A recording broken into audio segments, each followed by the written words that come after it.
Marta Farion is well known and respected in the Ukrainian community in Chicago.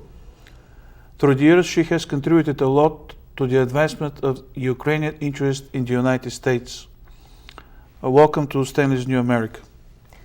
Thank you, Stanley. It's a pleasure to be here on your show.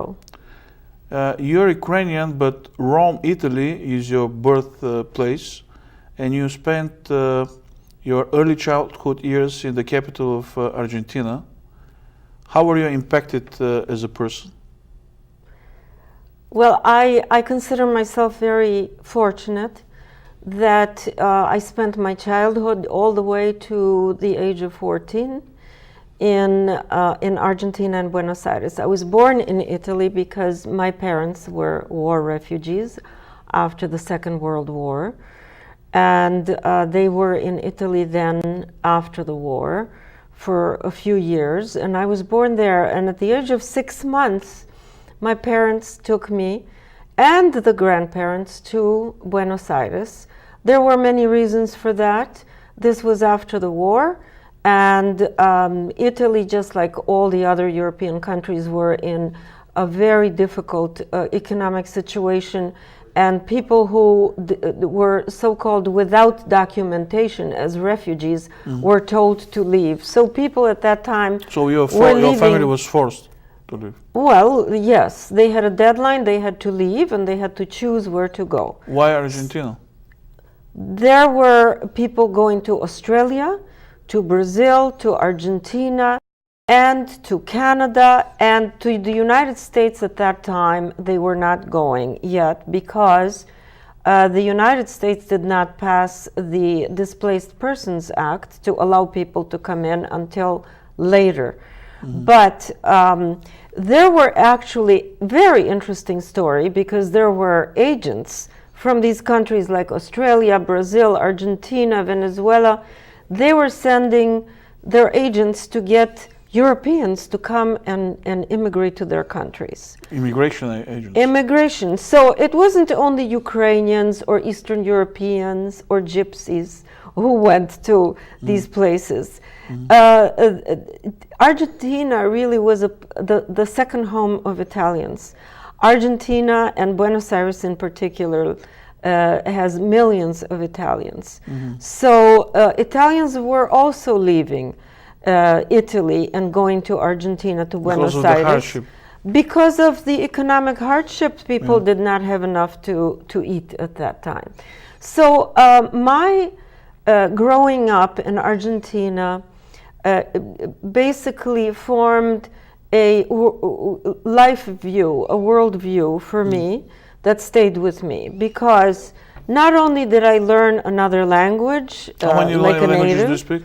Well, I speak Spanish, English, Ukrainian, and of course I understand the related languages, Portuguese, Italian, Russian, Polish, but I don't speak those other languages. But these three are my fluent languages.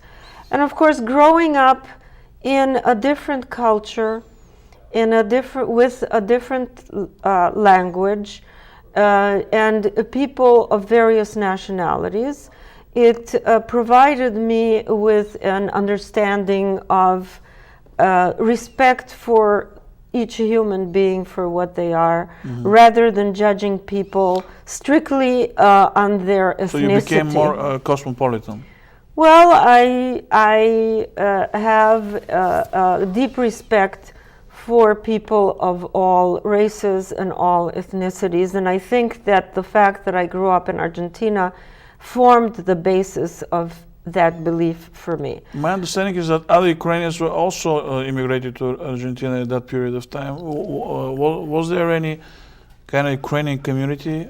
Yes, there was, but nothing as compared to the community here.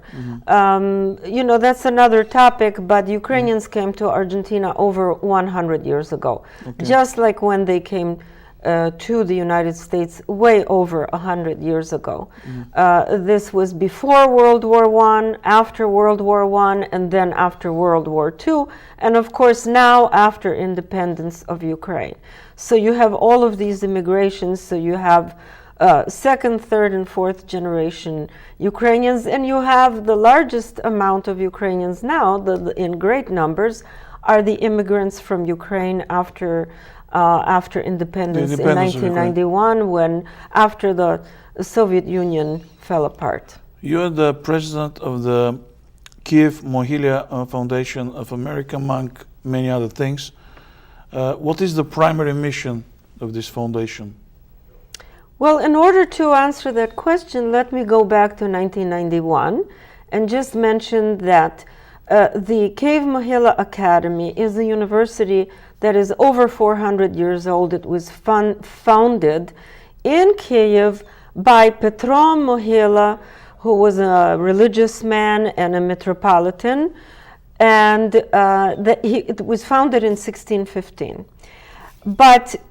And it was the leading university in Eastern Europe that educated famous composers, writers, political leaders, some of Ukraine's greatest heroes. It was a major European education center. Yes, it was. And I must note that it was founded on the principles of Western European education. There was a movement at that time by that Metropolitan Petro Mohyla to take the country and the nation into the Enlightenment and into Europe.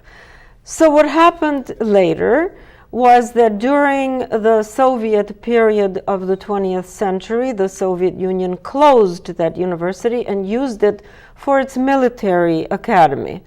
And frankly, unfortunately, they destroyed many of the chapels, the historic buildings that were built by Ukraine's greatest heroes from the past. But in 1991, Vyacheslav Brykhovetsky, who was a very well-known journalist and really one of the leaders for the movement for independence, saw the opportunity, and he he negotiated an agreement with the people in power at that time in government to release that university for its academic use. So the reestablishment of the university came in 1991. And of course, I was very involved, along with many Ukrainians in Chicago and in the United States. We were following events. We were very happy that the Soviet Union fell apart. And I was in touch with the people who started reestablished the university in 1991. Nowadays, the National University of Kyiv Mohyla Academy is one of the most powerful and the most prestigious universities in the country. It is the first pro-Ukrainian university of high quality that can compete on a global level. Based on European values and models, it is a university without corruption and ideological dogmas. It is the first modern institution of higher education in Ukraine. Взагалі-то в 91-му році практично майже ніхто не вірив, що можливо реалізувати цю ідею. Я вірив, але я просто не знав, що це таке. І Богу, якби я знав, що це таке, мабуть, би і я не вірив. Creation of such a university was a matter of common shared responsibility. Ukrainians of the whole world united to create their own university. People gave money, shared experience, sent books and equipment. It was necessary to create a new educational model, combining the experience of European and Northern American universities and Ukrainian educational tradition. Mohylyanka created this model, which is more or less spread throughout the whole of Ukraine.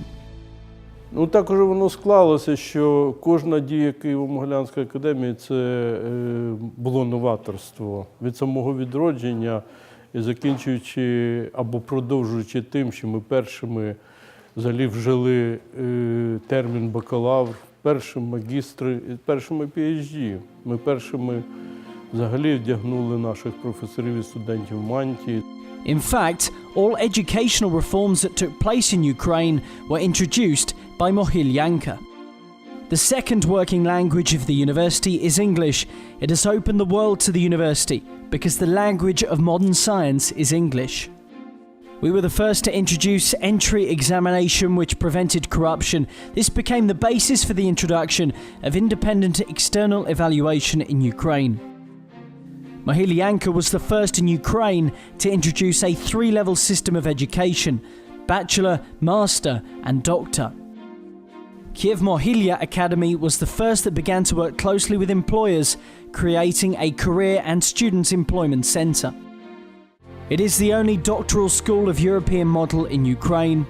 It has the unique Mohyla School of Journalism, which launched the first and the only program called the Digital Future of Journalism in Ukraine. It has the best Ukrainian university library, which has 1 million books. 1/3 of them are electronic. 62% of our library is literature in foreign languages, mainly in English, and also in more than 100 other languages. As in the days of the Metropolita Petro Mohyla, Mohylyanka is a phenomenon which is much bigger than just a university of high quality. With the European model of training, Mohylyanka is a point of nation building. Mohylyanka created its own system of teaching and training. It's based on cooperation, creation, and maximum personal fulfillment. The university adheres to the principle that it is impossible to teach. It's only possible to provide those with the opportunity to learn which a person can use. Graduates of Mohylyanka distinguish themselves with their ambition, broad education, and patriotism. They are able to take responsibility. The university strongly develops leadership skills of their students, so they realise potential in various fields. They run businesses, work in government and public organisations. They're involved in science and teaching. They work in media, carry out ethnic festivals, publish books, and even play jazz.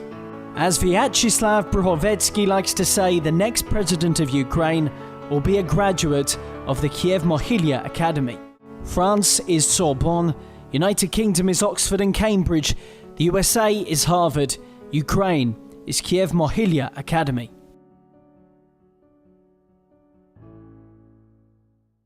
And there came a point 10 years later when the president of the university turned to me as an attorney and asked me to establish a non-for-profit organization to help that university because they had no money. Everything was destroyed and the government was not helping them in any way because the government was also broke. They need money to rebuild So they needed money to rebuild, they needed money to bring in the professors, and they asked me to help them. And from that time on, about 12 years ago, I dedicated myself full-time to that job, and we organized many fundraising events.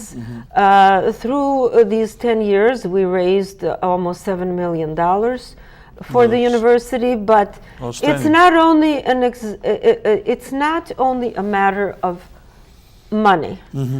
It is also a matter of helping to bring students from Ukraine, from the university to American universities. We help faculty members who come on conferences, and we also support various projects.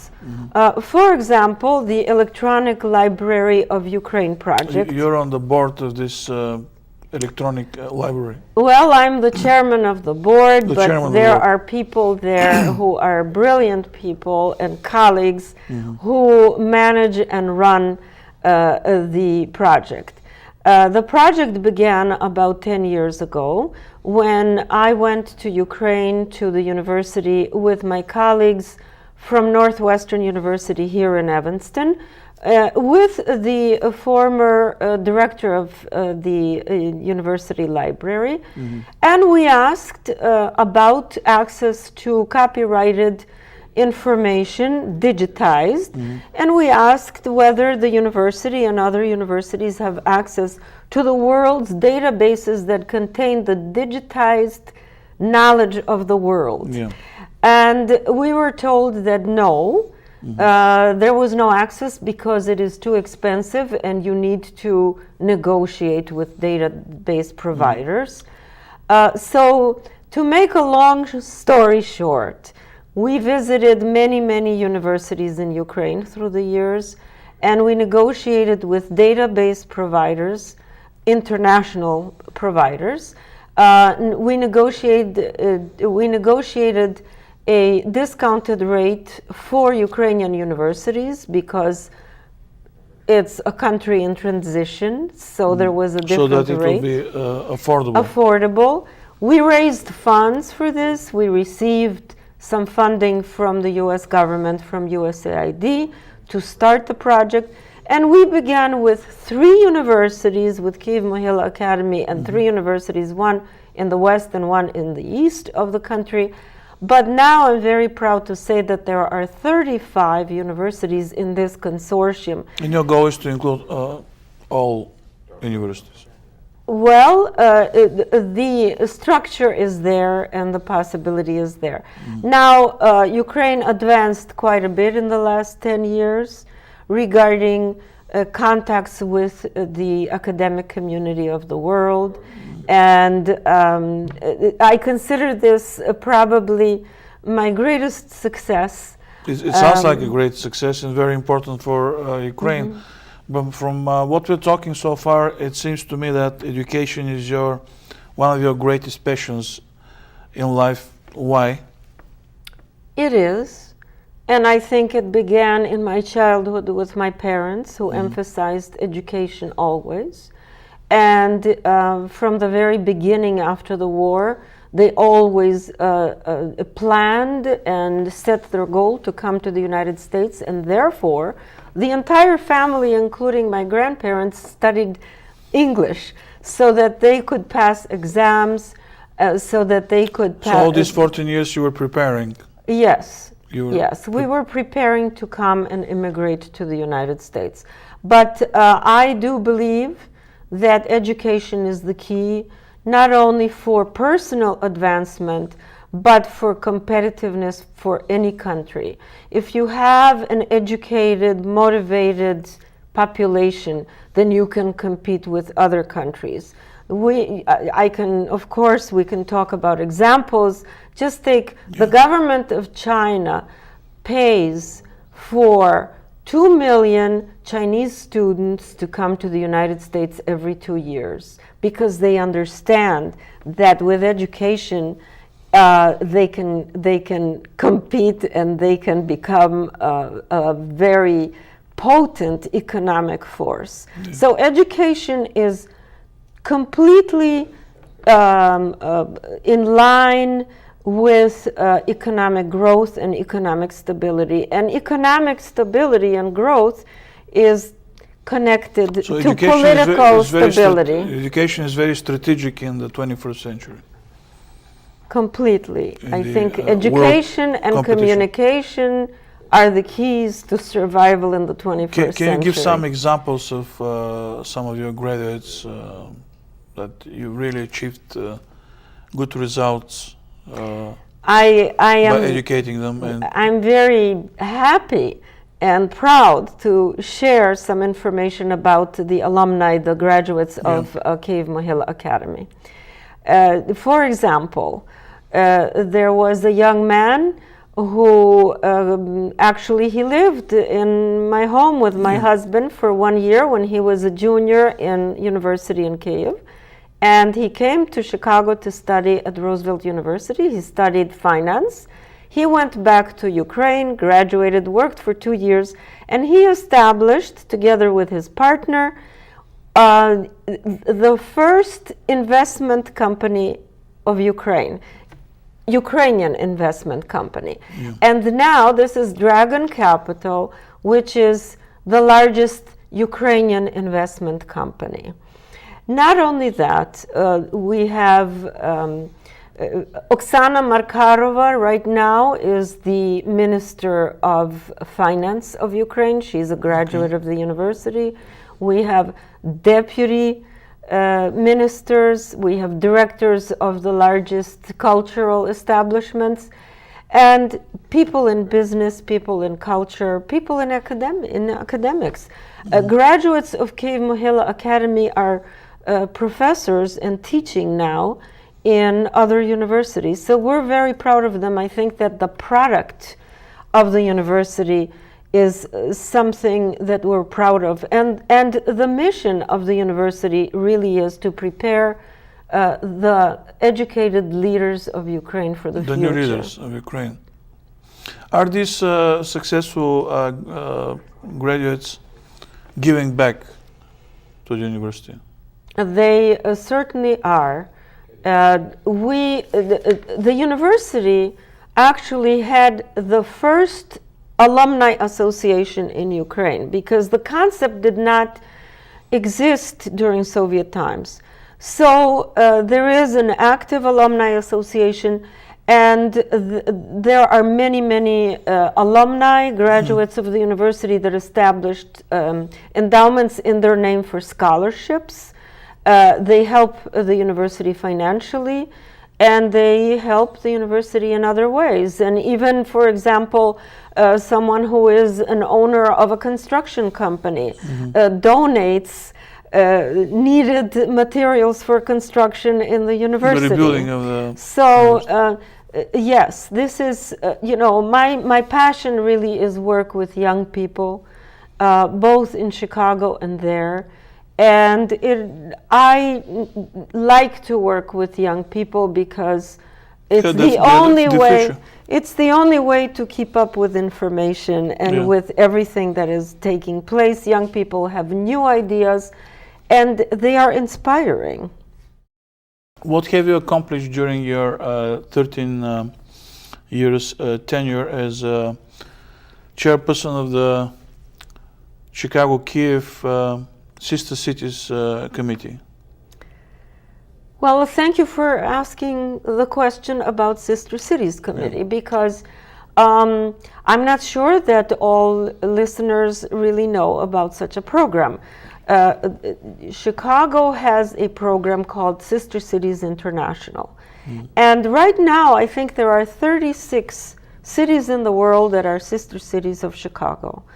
And each one of those committees has support from the city of Chicago, from the mayor's office, from an organization called World Business Chicago. And these committees are based on the work of volunteers. However, there is a paid staff that helps the volunteers, and that's why it works so well. So Kyiv, as a committee of this program, was established in 1991, immediately after the Soviet Union fell apart and Ukraine became independent. And there were many visits of mayors of all the mayors thus far of the city of Kyiv visited the city of Chicago. Including the current mayor, Klitschko? Mayor Klitschko was here at least 3 times. Yeah. And the committee, the Kyiv Sister Cities Committee, makes the arrangements with the mayor of Chicago and hosts the mayor of Kyiv when they come here. But not only, the exchange is both ways. So our committee, and I'm very grateful to all the volunteers in the committee who have been wonderful, and we've become close colleagues. But our committee organized the visit of Mayor and Mrs. Daley to Kyiv. During the Orange Revolution? This was after the Orange Revolution, right after Viktor Yushchenko became president. And of course, Mrs. Yushchenko being from Chicago, we did receive the royal treatment, and we had a wonderful visit there, and Mayor Daley loved the city, and it was his first time there. And after visiting Kyiv, we all went together to Warsaw and to Krakow, and it was an excellent, diplomatic trip. But so we organized that project. We also organized the Chicago Jazz and Blues Festival in Kyiv, and we took 2 very well-known groups of professional musicians who are Grammy Award winners, Lynn Jordan and the Shivers and Orbert Davis with his outstanding musicians. And they performed in the main square of Kyiv, known as the Maidan, Now it's where the world revolution famous. took place. Yeah. And they had an audience of almost 100,000 people. That's a decent audience. It's a decent audience, and to this day, that was the year 2000, and to this day, people remember that performance, and the musicians want to go back, and I hope. That's one successful project. I'm hoping to organize something like this with the Sister Cities program next year in 2020. Another outstanding program was we brought outstanding, very special exhibit of artists of the modernism period of the early 20th century. These are world famous artists like Malevich, Exter, and others who are exhibited in the top museums of the world, but they were prohibited from being exhibited in the Soviet Union. So after Ukraine became independent, all of this art that was hidden came out and wound up with private collectors in Ukraine and also at the National Museum of Art of Ukraine. So in Chicago, we organized an exhibit of that particular art at the Chicago Cultural Center downtown. We had banners, beautiful banners all over Michigan Avenue, and the exhibit lasted almost 2 months, actually almost 3 months during the summer, and had 45,000 visitors, including tourists from all over the world.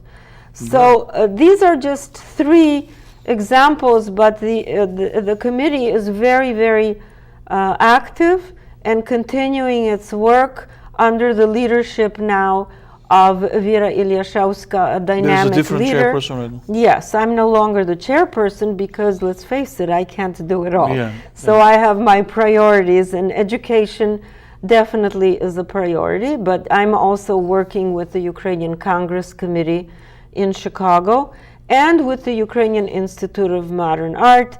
So these are my priorities that I work with. Last year you were elected to a new board, the one of Western NIS Enterprise Fund, a U.S. fund focused on reform programs in Ukraine. Can you name some of those programs? Yes, it's a great honor to have been elected to the board of the Western NIS Enterprise Fund. It is a fund that was established over 10 years ago, 15 years ago, by the U.S. government. And it is well funded, but it's always looking for more funding for its projects. And it funds development of small and medium-sized businesses In Ukraine. in Ukraine, because we do believe that the development of middle businesses and smaller businesses form a stable economy The backbone. and the backbone of the economic activity of the country.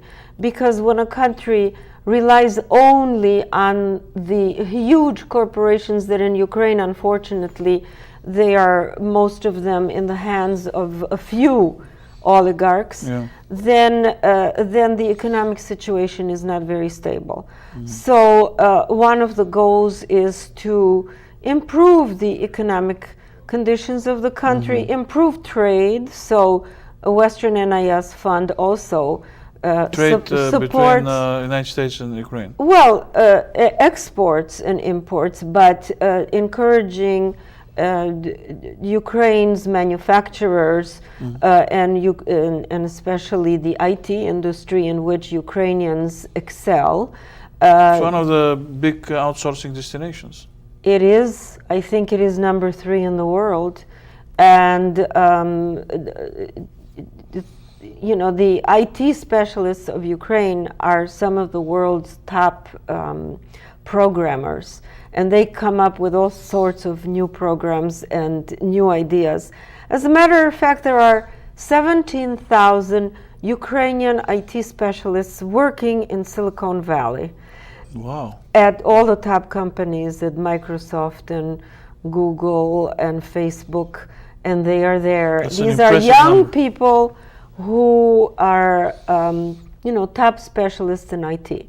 So returning to the Western NIS Enterprise Fund, they also believe that education is very closely connected to economic development and political stability in the country. So the education of new leaders, a new generation. We're coming back to the same topic. New generation of leaders through education and exposure to the world is one of the priorities of the fund. And they established this phenomenal program called Ukraine Leadership Academy, UAL.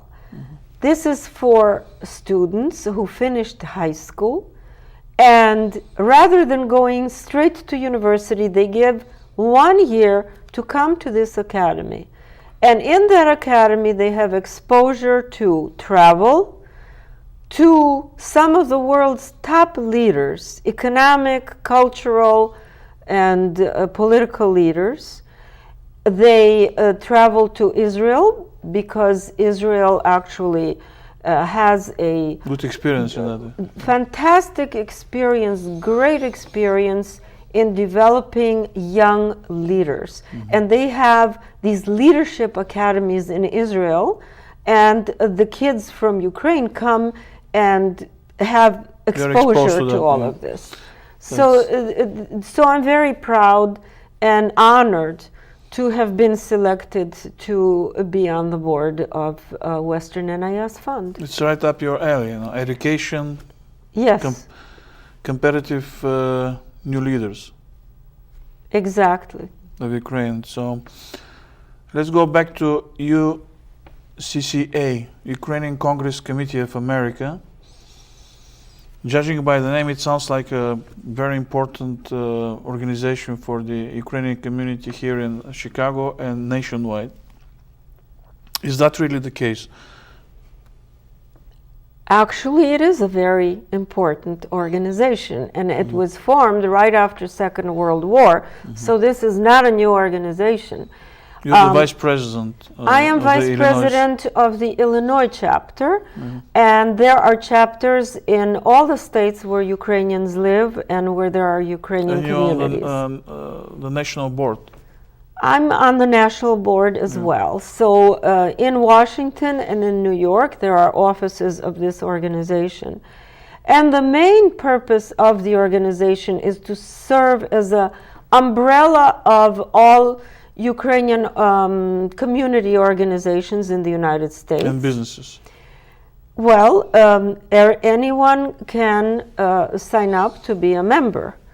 And so the whole idea is to have a network that is in communication and to represent Ukrainian Americans, particularly advancing the interests of Ukraine and Ukrainian Americans with the American government. So, in other words, the advancement of Ukrainian American interests and the interests of Ukraine for democracy, for support of educational programs in Ukraine, for support of security of Ukraine, for support, for example, during this war when Ukraine has been attacked by Russia, seeking the support of the government of the United Goes to you. States has been the job of the Ukrainian Congress Committee of America. And we from Chicago have had many delegations that go to Washington to speak to members of Congress. And we are actually very grateful for the great support that we've had of our Illinois congressional delegation. We've had visits by members of the Congress in the Ukrainian community. We had senators, Senator Durbin, Congressman Quigley, we had Senator McCain, we had Congressman Ruscom. We now have many of the members of Congress who come to the Ukrainian community to present to the community the challenges that they have in Congress and to look for support from the community for this work. But when they come to the community, they actually come to UCCA. Well, no, they come to the community, but the community Ukrainian is represented by UCCA. The Ukrainian Congress Committee organizes these large gatherings and makes the announcement to the community. Yeah. And the community gathers. I mean, we've had 200, 300, 400, 500 people. When Senator Durbin came and when Senator McCain came to the community, we had 500 people there. I know, because I attended the meeting. But my point is that this is a representative organization, among other things, of this community, which is a good thing because other communities also need such an organization, but they do not have it. Well, it's up to them to organize it. Obviously, it's not so easy. I think they can learn from the experience of others. They should. Certainly, the Polish community has a central organization. The Lithuanian community has a central organization. And we are talking right now only about the Eastern Europeans, but if you look at the Latino community, it is very well organized also. That doesn't mean that everyone has to agree on everything with each other, but it provides a venue where ideas can be exchanged and then people can agree on a platform to present to the outside world on the positions.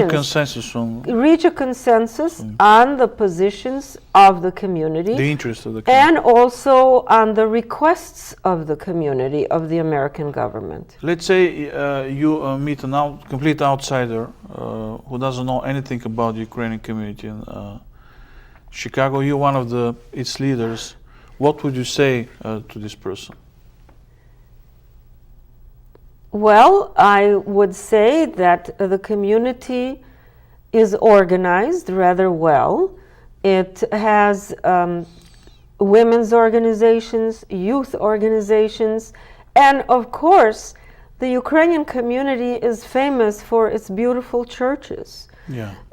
Truly, the Ukrainian churches are the architectural masterpieces. Among the most beautiful masterpieces in Chicago, very colorful. And of course, the churches are the spiritual centers, and much more than that. They provide direction to people in the community. And they also are the centers where new immigrants come for help and for guidance. Now, the community also has a theater, many choirs, many dance groups.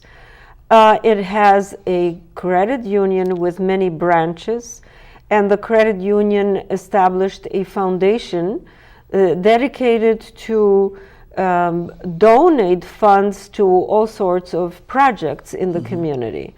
There is also the financial pillar of the community. There is a financial pillar, and there is also the Heritage Foundation of First Security Bank that also donates funds to many organizations and projects. I frankly don't know what the community would be able to do without these two financial pillars.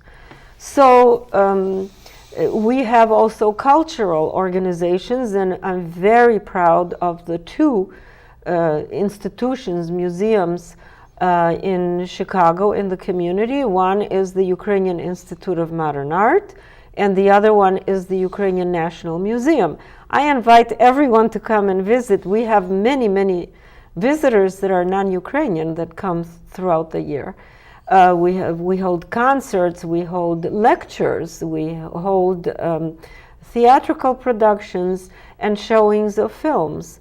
So the community is rather well organized. But it took 4 generations, you know, to organize all this. So now the most recent immigrants from Ukraine, you call them the 5th generation, from what I know. I know it's the 4th generation that came after the Declaration of Independence in 1991, and maybe we can call the 5th generation those immigrants who are coming now, but there's less of them. The numbers are not there. The largest immigration after 1991 came in those first years. So these Ukrainians that came after the breakup of the Soviet Union are a great asset to our community because they are young, entrepreneurial, they are professionals, they are IT specialists,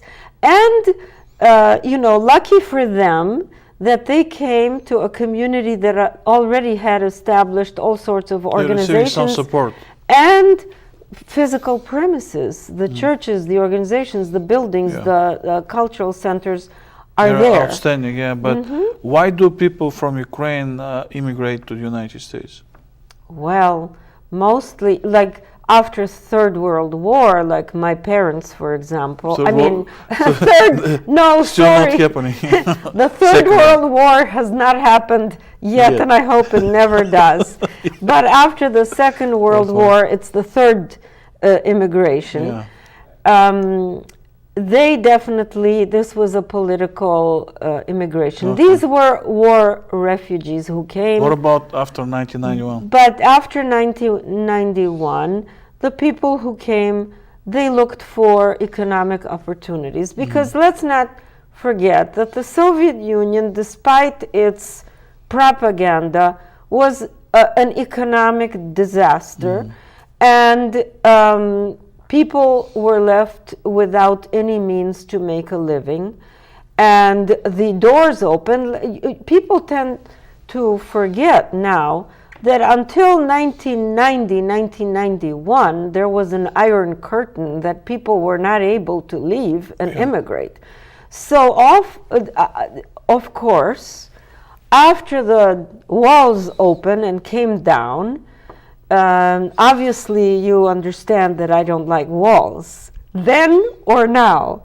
But so you must like at least the Trump wall. No, I don't believe in walls. I think we should build bridges, not walls. Okay. But after these people came, they came because they looked for opportunities, freedom, and the promise of America. That's why they came.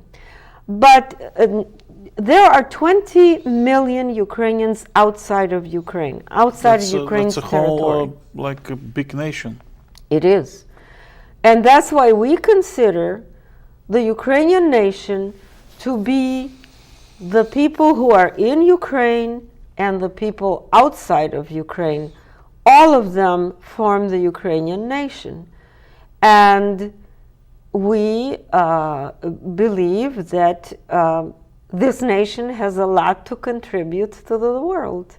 And the world should support this nation, especially after it's been subjugated by Russia for so many years under the Soviet Union, and especially the last 5 years after Russia invaded Ukraine and invaded and took over Crimea. So the world has an obligation also to support nations that fight for and die for the defense of democracy and liberty, because Ukraine right now is fighting to defend all of Europe.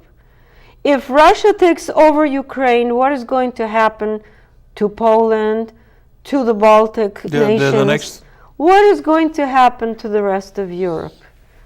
Ukraine is now sacrificing its own children, its own young people, defending itself and defending the rest of Europe from an invasion by Russia.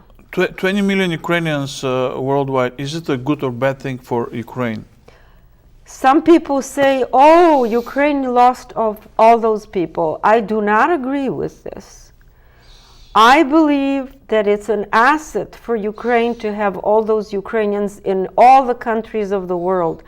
These are the people that, first of all, they have relatives in Ukraine, and they send a lot of millions of dollars, millions and millions of dollars, supporting their families and helping their families of Ukraine. So it's a great addition to Ukraine's economy. Second, these people are professionals, many of them, and they promote the interests of Ukraine in the other countries. These are like ambassadors of Ukraine without the official papers. Most of them living in advanced countries. Right. And have access. And among all these people, there are experts that can help Ukraine in its political struggles, in building the nation, in building their economy, in dealing with social issues and social problems. I think that having such an asset all over the world is like having an international diplomatic corps that you don't have to pay. Instead, these people are bringing value to Ukraine. Are you optimistic about the future of Ukraine? I am. You know why? Because of their young people. Because I meet the young professionals. They are idealistic. They have been able to travel and see what the world looks like. They see that they need the rule of law, that they need to follow the European road and European values. And they are hard workers, and they are willing to become the leaders of the future. That's why I am optimistic, because I see educated, young, idealistic, and also practical people in the young generation. And all throughout history. Pragmatic as well. But let's not forget that it is not only Ukraine right now that is going through a period of transformation and instability. And let's look at all of Europe. Let's look at the United States. It seems that in this new era of the 21st century, that the beginning of the new millennium and the new century has brought a lot of change that's very difficult to accept politically, economically, and on a personal level. And this has happened every time that a new technology came and took over. It happened when, in the industrialized change of the world. So history repeats itself. And now we have it with the new technology that has taken over our lives. And it's very difficult for people, societies, and governments, and even educational systems to adjust themselves to this new reality that we are so dependent on information technology. So it's a global problem and a global challenge, where I think the new Ukrainian leaders that you're working on will play an important role. Yes. And I'll give you the opportunity at the end of the show to address our Ukrainian-speaking viewers in their native language. You can do it in this camera. Мені надзвичайно приємно і несподівано мати таку можливість привітати всіх українців, які слухають цю програму. І я вдячна, що мене запросили. я б хотіла сказати при кінці слава Україні і героям слава, тому що ми всі українці повинні єднатися під цим кличем. Дякую. Дякую вам. Thank you for coming. Thank you.